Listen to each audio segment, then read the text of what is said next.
a selfless and caring mother of three.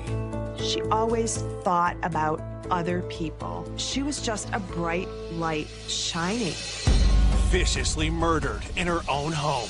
Her bedroom was incredibly blood-soaked, unlike I'd ever seen before. There was anger involved in this crime. I remember just screaming. Investigators are sent down a rabbit hole of suspects. She didn't like him, she didn't trust him. It raised a red flag that there might be some sort of affair going on. She was jealous of her life, of what she had. There was clearly bad blood between them. Every lead appears to turn into a dead end. It just stalled. That was disheartening. Until a surprising witness comes forward. It was unbelievable. It was the break we were looking for. Exposing a killer no one saw coming. I was pretty shocked. I just remember being sick to my stomach.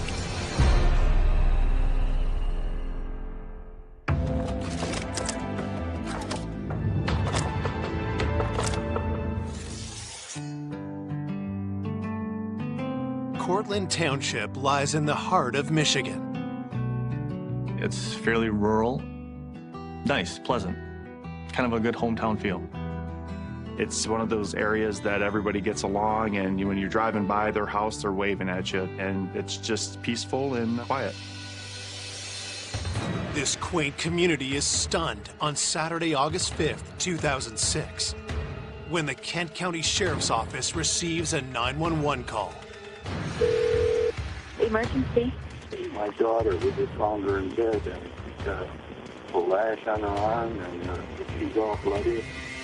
Just before 5 o'clock, we received a call of a potential suicide at the Pagel residence. Officers are immediately dispatched to the home of 41-year-old Renee Pagel. We were met by Renee's stepmother and her father. They were both just in shock. Renee's father indicated that his daughter was in her bedroom. When I first walked into the bedroom, I observed Renee laying on the bed. I could just remember seeing all the blood-soaked sheets, her shirt. There's blood on her face. It was obvious that Renee Pagel was deceased, and it wasn't a suicide. This was a homicide. Officers secure the scene as homicide detectives arrive to investigate. Her bedroom was incredibly blood-soaked, unlike I'd ever seen before. The bed was covered with blood. There was blood spatter on the walls, on the ceiling. She was stabbed multiple times. I was pretty shocked by the amount of wounds that she had. When I looked at her hand, I saw a large laceration almost in the middle of her hand to be, in my opinion, a defensive wound. Renee was in the fight for her life. Unfortunately, she had lost. For detectives, the viciousness of the attack is a clue itself. It appears to us it's a crime of passion. Somebody has something against this victim, so much so that they want to brutalize this person as much as they possibly could. This was personal. Somebody went into that residence to murder Renee. Who in Renee's life would want to attack her and could be capable of such violence? Born in 1965, Renee's spirit was always full of joy. Renee was the most generous person I have ever known. She loved life. She was always smiling. Renee Pagel devoted her life to helping others. She was a nurse practitioner. She had done medical mission trips around the world, and then she also worked at a homeless clinic here in town. She always thought about other people. Renee's greatest joy was being a mother of three. She loved her kids so much. She was a great mom. Recently separated from Michael, her husband of 10 years, Renee shared custody of her children while always remaining a devoted mother. The last couple years, because she wanted to be home with her kids and wanted to have some more normal hours, she chose to teach at a technical center. Even as a teacher, Renee found new ways to help people. One of her students had come into class one day and was really down, and Renee said, "What's the matter?" And she said, "Well, my dad is dying. He needs a kidney." And so Renee agreed to give her kidney to this man who she had never met. She was just so selfless. And it manifested itself in so many ways. Renee had undergone the kidney transplant surgery just 5 days before her stunning death. So she was already in a weakened state when she was attacked. Could the killer have timed the attack, knowing that Renee would be recuperating? Detectives look closer at her injuries, hoping they'll reveal telling details about the murder weapon. It seemed to be a very strong and well-made knife, and large. Just the amount of damage it did to the victim's body, it was at least an inch and a half blade that was wide. There's no sign of the knife, but forensic technicians searched the bedroom for other evidence. There was large amounts of blood that our scientific support unit had to collect, and they collected trace evidence like hairs and fibers for testing. Detectives continue to search the rest of the home. What struck me about this case that was kind of odd, there was no other areas in the house that were disturbed, that were bloody or anything tracked to the home. It seemed to be very honed in on just her bedroom. It really kind of puzzled us as investigators. It was the most bizarre scene I've ever been on. This person, in my opinion, had to know that they had to cover their tracks, and I think it was planned, and they thought this out ahead of time. As forensics continue their work, detectives speak with Renee's parents. Her father, obviously, he was extremely upset. What he had just found out, his daughter brutally murdered. Detectives ask her father to help them put together a picture of Renee's last known movements. He last saw her the night before around 4 or 5 in the evening when he was picking up the children and bringing them to their father's house, who lived approximately 15 to 20 minutes away from Renee. With Renee's children safe with their father at the time of the murder, she was home alone. He told us he spoke with her on the phone around 8 or 9 in the evening, just checked in on her because obviously he had a lot of concern of her health.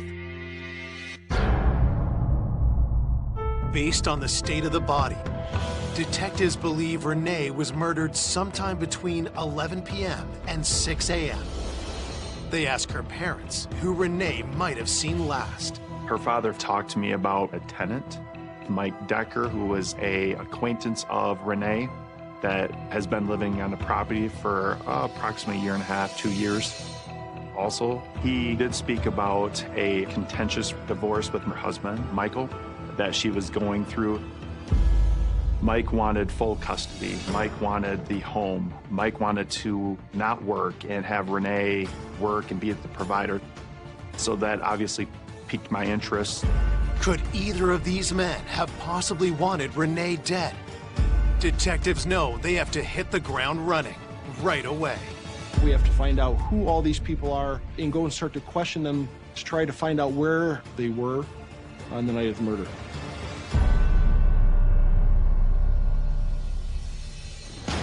Coming up, investigators uncover an ominous obsession. There was a lot of writings about his hatred for Renee. Alarming secrets. The ceiling had a hidden compartment. Renee told me how betrayed she felt. She was extremely upset. She was very hurt by this. And the truth blindsides everyone. We've never had a break like this. It was, you're not gonna believe this. Just disbelief. I'm still reeling from that one.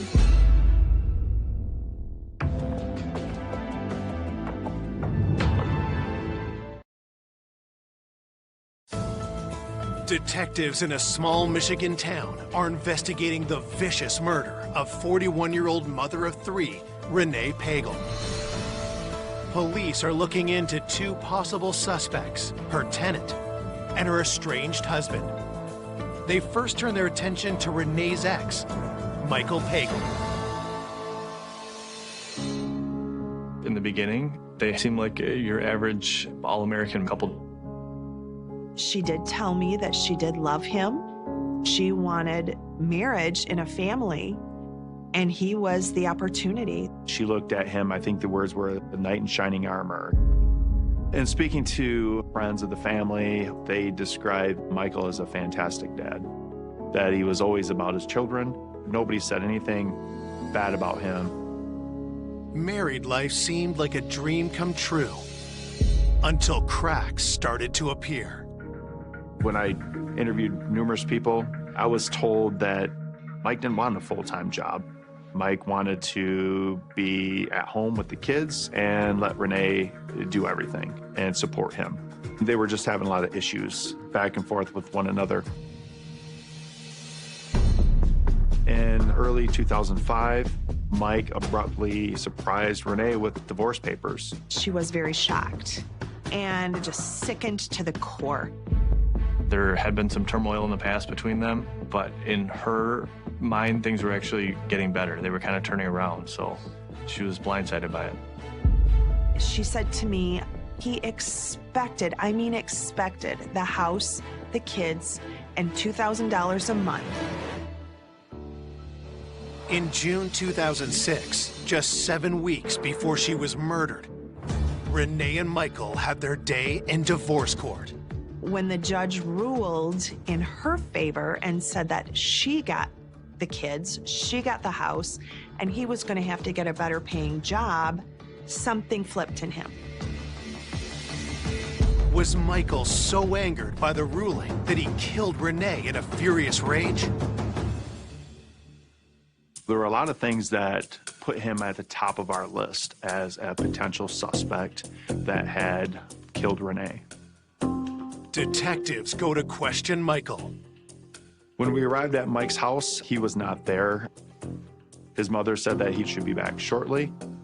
And I said, just want to get an idea of what were you guys doing last night? And she said, well, Mike had the kids. They were having a fortnight in the living room where Mike had set up some pillows and some blankets. Then she stated about 8 in the morning, she and Michael had a brief conversation, and then they went about their day. So basically, she was giving him an alibi that he was home all night with the kids. As police finish the interview with his mother, Michael arrives.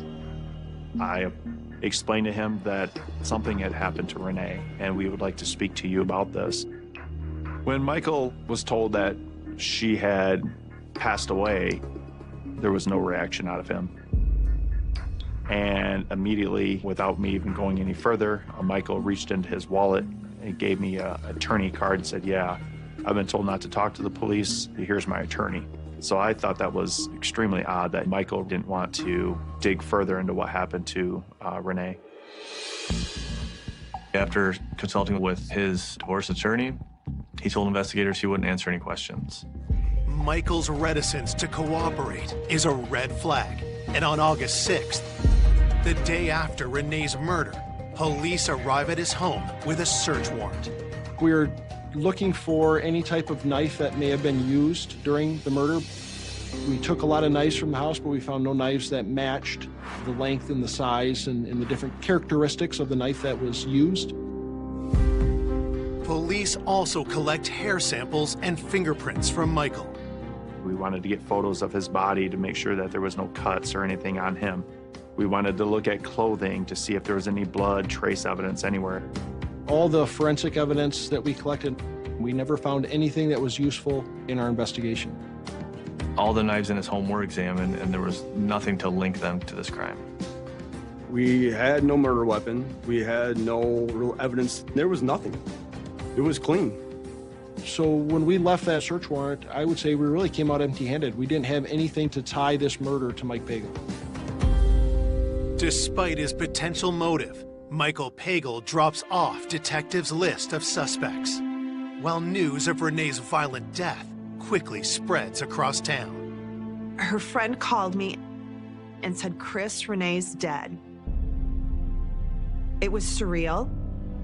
I remember curling up in a fetal position and just screaming. I screamed. I was angry. As her friends and loved ones struggle with her death, Renee's autopsy report comes in. Cause of death was blunt force trauma, homicide. It was a large, heavy-duty knife that was used on her. The autopsy revealed upwards of 50 stab wounds. There were numerous lacerations to the hands and the feet, suggesting defensive wounds. She was stabbed over 50 times. I'm still reeling from that one. It was so brutal. Detectives continue their investigation and now focus their attention on Renee's tenant, Mike Decker. She had this barn that had an upstairs apartment, and he was a renter. The barn was about 75 yards away from the main home. He could have been involved, he could have been a witness, he could have overheard something. One of her friends believed that the week of her surgery, Renee was going to have pizza with Mike Decker, and that she felt that there was some type of maybe a relationship going on. So that sparked our interest. I mean, if he's having a relationship with Renee, did something happen to cause him to get upset and potentially do this horrific crime? We had to find him immediately.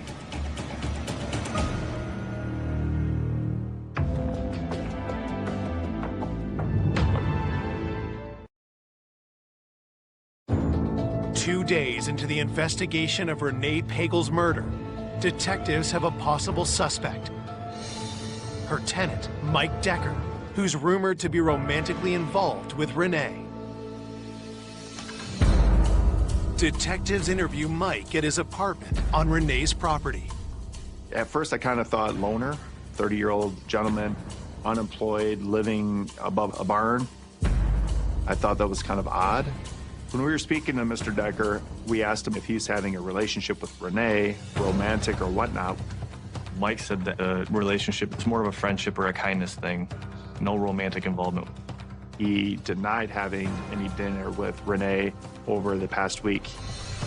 He stated that it was actually a month or two before he suggested that they go out for pizza just as friends, but Renee had turned that down because she was busy. Police ask Mike Decker where he was on the night of the murder. He stated that he went into a local city to eat by himself, drove back probably between 8 or 9. When he arrived at home, he watches a little bit of TV and then goes to bed between 1 and 2 in the morning. Detectives ask him if he heard anything that night, especially after what they had found at the crime scene. We did locate a tire track and a footwear impression in Renee's driveway.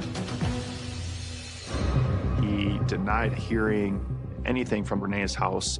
Mike tells police he didn't notice anything unusual the next morning either. He woke up in the morning around 9 or 10 and then went to meet with his family to go see a bike race. Part of the problem with Mike Decker's alibi, even though he was cooperative through this process, he was on the property when this murder happened. With no one to corroborate his alibi, police get a warrant to search Mike's apartment. We seized his pipe from his sink because we wanted to see if there was any blood or trace evidence in there, and then we found a couple of large knives. The evidence is rushed to the crime lab for analysis. The knives and the pipe forensically did not show anything. There were no signs of blood. We found no knives that matched the type of knife that was used. But still, Mike cannot be ruled out. A week after the homicide, detectives interview him again, this time at the sheriff's office. He showed no issues of concern of us looking at him as a potential suspect from gathering any type of physical evidence from him. We even offered him a polygraph. Mr. Decker submitted to that also and passed without any deceit. With nothing tying Mike Decker to the crime, investigators let him go. Searching for any further clues about Renee, detectives reach out to her parents once again, and in turn, get a lead on a new suspect, Renee's own sister, Michelle. Renee's father stated that the relationship between Renee and Michelle was strained. He mentioned that Michelle was jealous of Renee's life, of what she had. She wanted a successful career, a family, a home, all of those things. Renee and Michelle's problems went beyond sibling rivalry. During the divorce, Renee's attorney was able to subpoena the phone records of Michael Pagel, so he turned those over to Renee. When she examined phone records, she learned that Mike and Michelle were talking frequently. So she was extremely upset. She was very hurt by this. There was such significant communication between Mike Pagel and the sister Michelle that it raised a red flag to us right away that there might be some sort of affair going on. Renee told me how betrayed she felt by her sister. She really struggled with that. During the interviews with numerous people, it was mentioned that Michelle potentially was having a relationship with Michael. Once I learned that, it's obviously somebody we wanted to look at. Michelle is brought in for an interview. And though she says that she is saddened by her sister's death, her answers raise eyebrows with investigators. She didn't speak very highly of Renee. She was not happy at all the way that Renee was handling the divorce. Michelle clearly took Mike's side in it and kind of put her sister in the bad light. She felt that Mike was a good father, and it was her sister that was really trying to take advantage of him. We did ask her if she was in a relationship or had a relationship with Michael, and she completely denied it. Detectives ask Michelle where she was the night of the murder. She said she was working into the evening, and that evening she was home with her roommate. Basically, she was stating that she was home the evening of the murder. Michelle did take a polygraph, and she was found to be truthful and did not appear to have any involvement in the homicide. With Michelle all but ruled out, investigators discovered that she isn't the only family member Renee had issues with. When I spoke with Renee's parents, it was mentioned that Michael, her soon-to-be ex-husband, had a brother. The brother was Charles Pagel. They called him Bo. And they said that he was very strange, very odd. He and Renee did not get along. Renee didn't like him. She didn't trust him. When detectives dig deeper, they uncover something troubling. We learned from a close friend of Renee that he had been married numerous times, and she believed that maybe Bo had murdered his last wife. Was Bo a killer? And had he now killed again? That obviously raised some red flags for us as investigators, and that's somebody we wanted to speak with very quickly.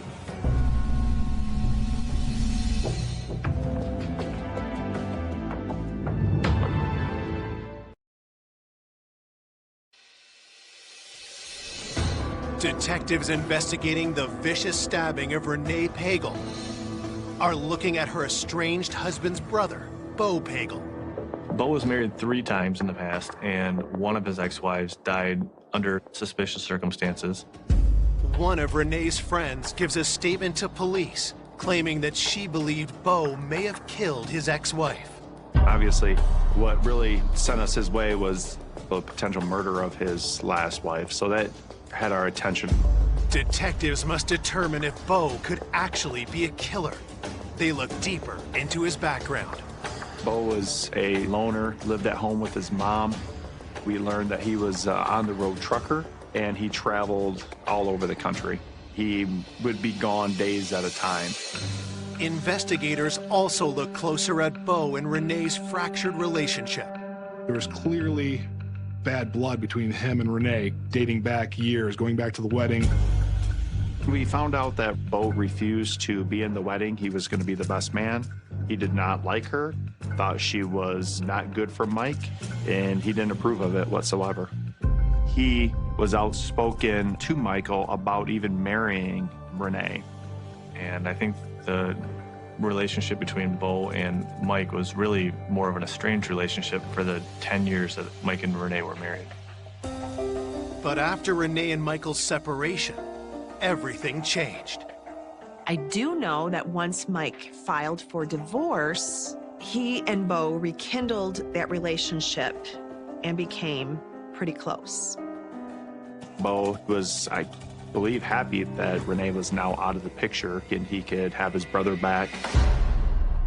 Could Bo have wanted Renee permanently out of Michael's life? Detectives bring him in for questioning. So we interviewed Bo, and he denied any knowledge of the murder, denied any involvement. Bo had said that through the week he was on the road trucking. He got home Thursday night. Bo's alibi was that he was essentially across the state. He had driven a route the day of the homicide. He had gotten back around 6 o'clock and had gone out with some friends for dinner. And then afterwards, he stated he went home, spoke to his daughter, and then went to bed. And then the next morning got up and went canoeing with his daughter. We contacted his work. We spoke to the family that he actually had dinner with that Friday evening to account for they were with him, what restaurant, until what time. It pretty much matched up. Though most of his story checks out, no one can confirm that Bo was at home at the time of Renee's murder. Needing more information, detectives reach out to Bo's daughter. We confirmed with her that they went on the canoe trip in the morning. Bo's daughter also puts to rest any suspicion that Bo was responsible for her mother's death. She gave us details about her mother that we didn't know. She was a diabetic, she had some blood sugar problems, and she really didn't care for going to the doctor. So she didn't seek the medical help that she needed, and that ultimately is what resulted in her death. She did not suspect Bo of doing anything. Though Bo's alibi isn't ironclad, there is nothing concrete to link him to Renee's murder, and he is released. It's been 6 weeks since the homicide, and the investigation has ground to a halt. The reason that we were stuck is because there was no physical evidence that would help tie any one person to this crime. We looked at every person.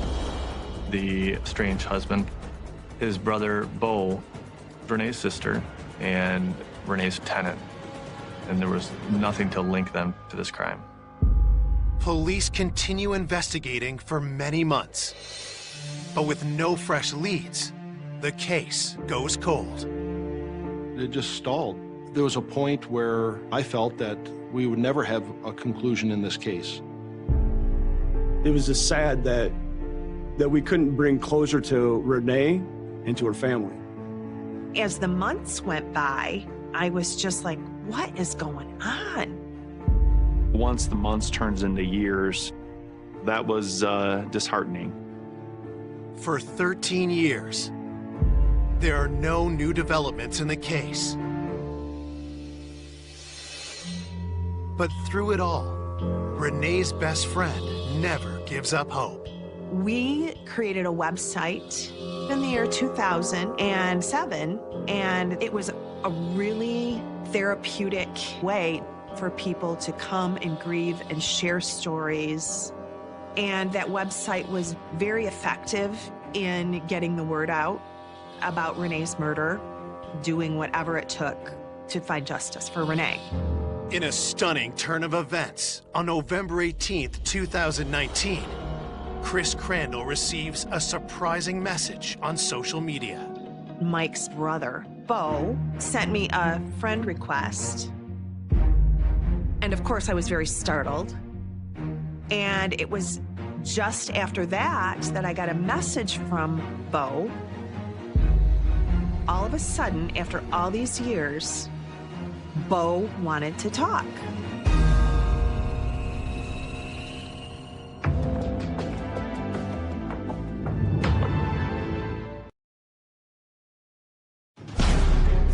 13 years after Renee Pagel is viciously stabbed to death, her best friend receives a message from Renee's brother-in-law, Bo Pagel, wanting to talk.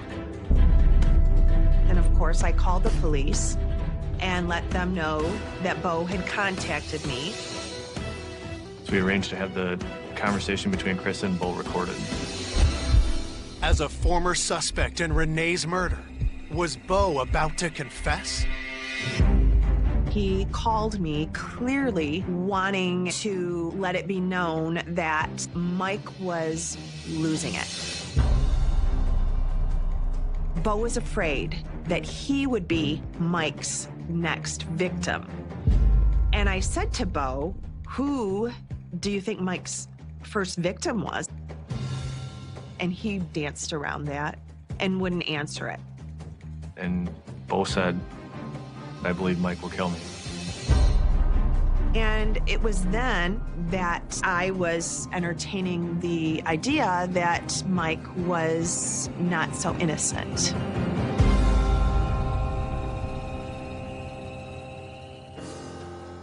I listened to that conversation and was very concerned. Bo believes Mike's capable of killing somebody. We felt this was a big break. We now knew that Bo may have information about whether or not Mike did commit murder. On February 3rd, 2020, 2 months after his conversation with Chris Crandall, police formally interview Bo. I just asked him to tell us what he knew about anybody being involved in Renee's murder, and he quickly told us that Mike Pagel was responsible for Renee's murder. It's a stunning revelation. It was the break we were looking for. It was the big piece of information that we needed. Knowing this is their chance to finally solve Renee's murder, police get an official statement from Bo. Bo laid out the story for us. Back in 2011, Bo and Mike decided to go out. Mike grabbed a six-pack of beer, and they just drove around and talked as brothers. And they stopped over the top of one bridge over a small river, and in the midst of that conversation, Mike produced a bag, and inside the bag was a knife that was wrapped in a cloth, and Mike made the comment to Bo of, "This is how I finalized my divorce," which was a complete shock to Bo. And it immediately made Bo angry. He said, "I believed you for all these years, we've supported you, and come to find out you're the one responsible. I can't believe you would have done that." And I think this made Mike angry. He expected Bo to congratulate him. So the way Bo described it was out of frustration. Mike took the knife and threw it into the river. Bo described it as about a 12-inch long, bigger knife, and it appeared to be a very strong, sturdy knife. Investigators get Bo to show them exactly where Michael had thrown the knife. There was quite a bit of old metal, various pieces of cars and other things inside the river, and in my opinion, that wasn't a safe diving environment. We had to find another means to search the bottom of the river. Police wonder if they will be able to recover a knife that has been in the water for 9 years. Then, one of the detectives comes up with an idea. It's called a rare earth magnet. The magnet is something that I've had at home, and it just came to mind as an option for a way to search the watery area and to grab whatever metal pieces were on the bottom of the river. It was tremendously impressive for him to come up with his own homemade magnet device. And, you know, he concocted his own fishing line and pulling it through the stream, which is remarkable. Police spend 3 days painstakingly dragging the riverbed with no success. So we were on our last few passes of the river, and I began pulling toward my side, and then it was, "You're not gonna believe this," just disbelief. The knife was stuck to the magnet, and it was exactly as Bo described.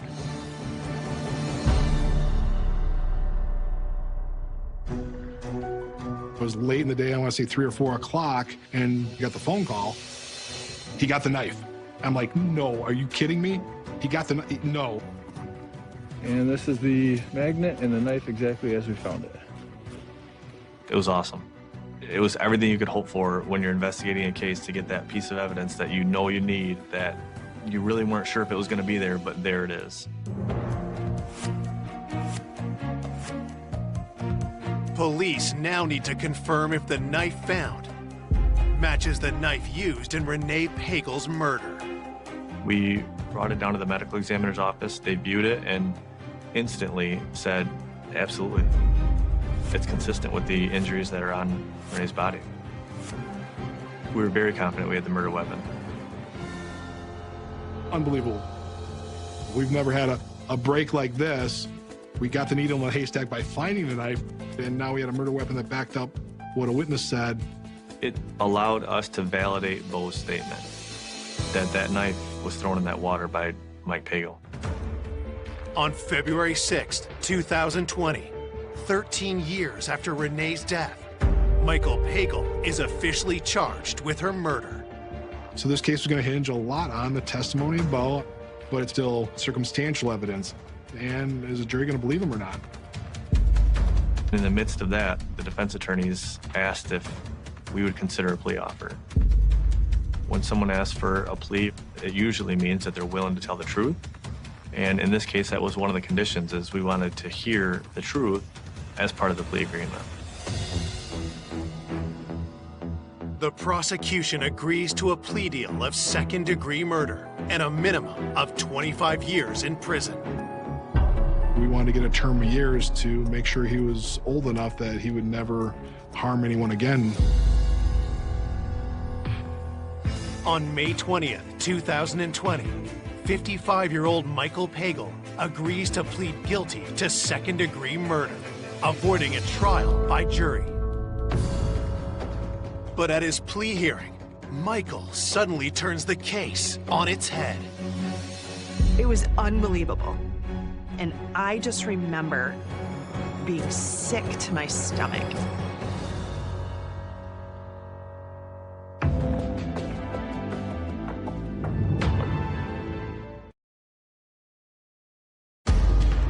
After 13 years of investigating the heinous murder of Renee Pagel, her estranged husband is finally being charged for the brutal crime. But at his plea hearing, Michael makes an admission that takes everyone by surprise. I hired my brother, Charles Pagel, to kill Renee Pagel. Charles Pagel murdered Renee Pagel. We were all absolutely shocked when he said that his brother did this. Mike maintained the fact that Bo was the one responsible. He admitted that he had orchestrated it and that he had planned it, but insisted that Bo was the one that actually did the stabbing, which was a complete shock to us. We had investigated and we found no evidence, nothing to directly tie Bo Pagel to this murder. Had Bo been hiding his involvement all along? While detectives take another look at him, they also dig for more evidence against Michael. And after several searches of his home, they make a surprising discovery. At Mike's house, we found the ceiling had a hidden compartment. When we took this down, we found 3 hard drives in this hidden compartment. Investigators spend time decoding the contents of Michael's hard drives, and what they find is chilling. In those hard drives, there was journaling. I would call it strange. It appeared to be written by almost 2 different personalities, one that would talk back and forth to the other.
to divorce, how much he hated her.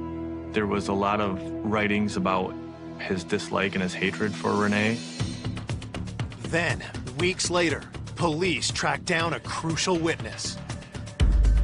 We uncovered a friend who had said that he had gifted a knife to Michael that was substantially similar to the one that was actually found.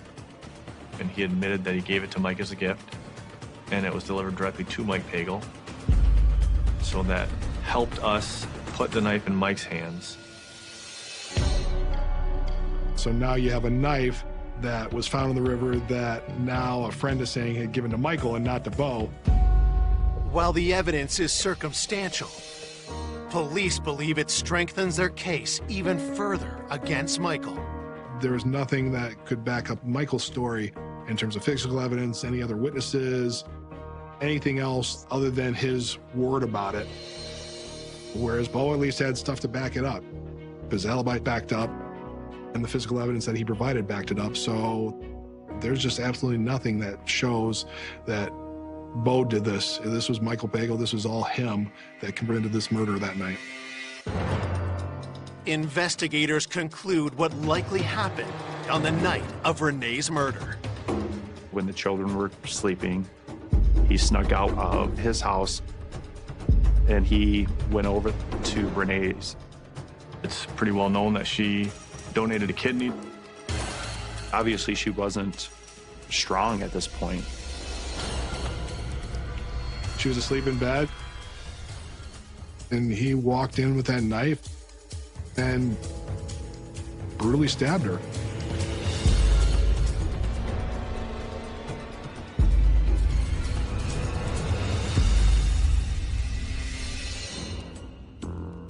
I believe that Mike no doubt planned this out. There's no way you leave a crime scene that clean and it's not carefully planned. How he absolutely didn't leave a blood drop, a fingerprint, a mark, any physical evidence. Bo tells us about Mike commenting that he had worn coveralls and galoshes. So he had taken precaution to not get his clothes bloody, and that he had removed those items and then put them in a garbage bag and left, and that the clothes were later burned. He's not a stupid man. He knew enough to cover his tracks. He went in there purposely. He had an intent, he had a purpose, and he went in there to kill her, and he did. There was anger involved in this crime. This was evil. But why would Michael kill Renee? I believe Mike Pagel was very upset with the way the divorce was proceeding, that he didn't get sole custody of the children, that he didn't get the family home. Things just weren't going his way. He's got motive, and if anybody's got rage, it's the about-to-be ex-husband who's not getting what he wanted. I think that the writing was on the wall for him that this was the end. On October 5th, 2020, Michael Pagel is sentenced to 25 to 50 years in prison. I never thought it would take 14 years to bring justice to Renee and to her family. But, you know, you always had in the back of your mind that justice would be served. It was incredible exhilaration, and I do believe that the information that I provided and the passion that I poured into this did help. Renee's loved ones will always be inspired by her memory. The friendship that we had was deep. It was eternal. She brought so much beauty to this world. She was just a bright light shining. Oh, I miss her.